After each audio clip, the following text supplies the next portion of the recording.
Hello there and welcome to another video here on this Esoteric Circle YouTube channel. Wanda and Pete down here at the river again. It's a chilly October evening.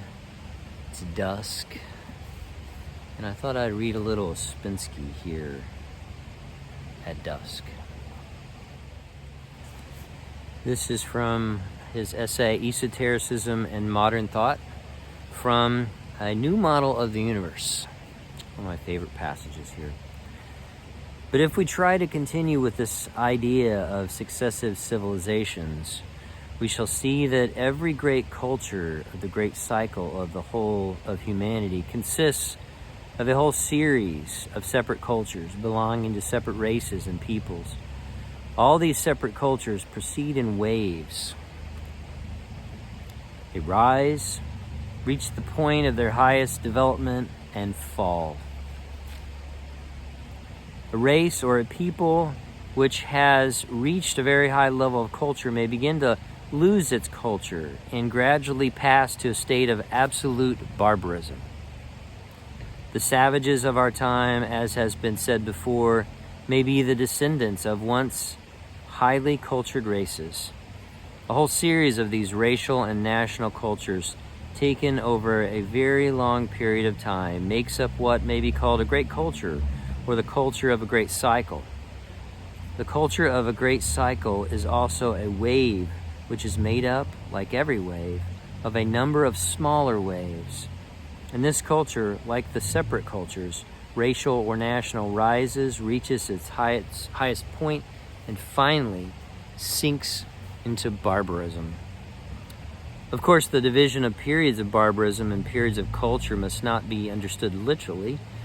Culture may entirely disappear in one continent and be partly preserved in another, which holds no communication with the first. We may think it precisely this way of our own culture, as times of indubitable, profound barbarism in Europe may have been times of certain culture in parts of Central or South America, perhaps in some countries in Africa, Asia, or Polynesia.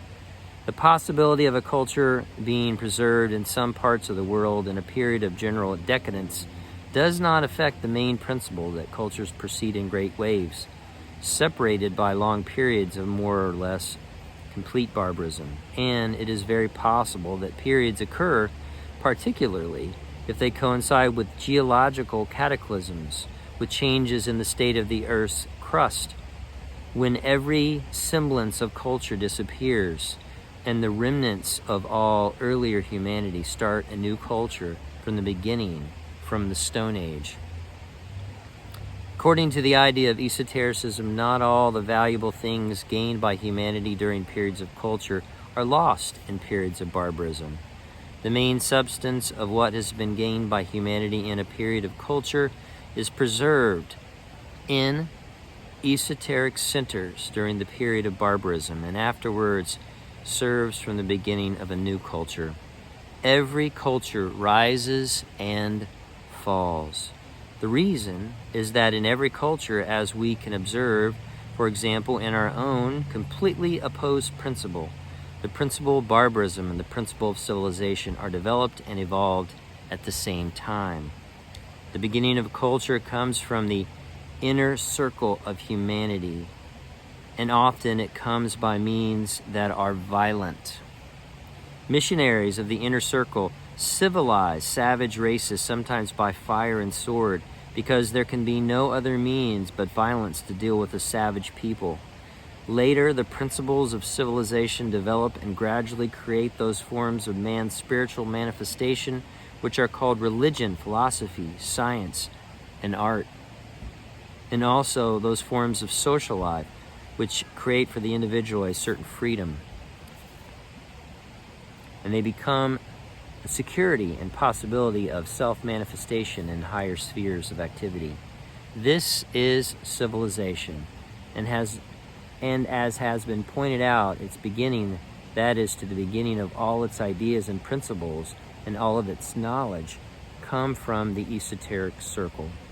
But simultaneously with the beginning of civilization, violence was admitted, and the result is that side by side with civilization, barbarism grows too. This means that parallel with the growth of the ideas which come from the esoteric circle, there evolved other sides of life which originated in humanity in the barbarous state. Barbarism bears within itself the principles of violence and destruction. These principles do not and cannot exist in civilization. And in our culture, it is very easy to see traces of these two lines, the line of civilization and the line of barbarism. The savage killed his enemy with the club. Cultured man has at his disposal every sort of technical appliance, explosive and terrible power, electricity, aeroplanes and submarines, poisonous gases, and so on. All these means and contrivances for destruction and extermination are nothing but evolved forms of the club, and they differ from it only in the power of their action. The culture of the means of destruction and the culture of the means and methods of violence are the culture of barbarism. It's too dark. I can't read anymore. I can't see.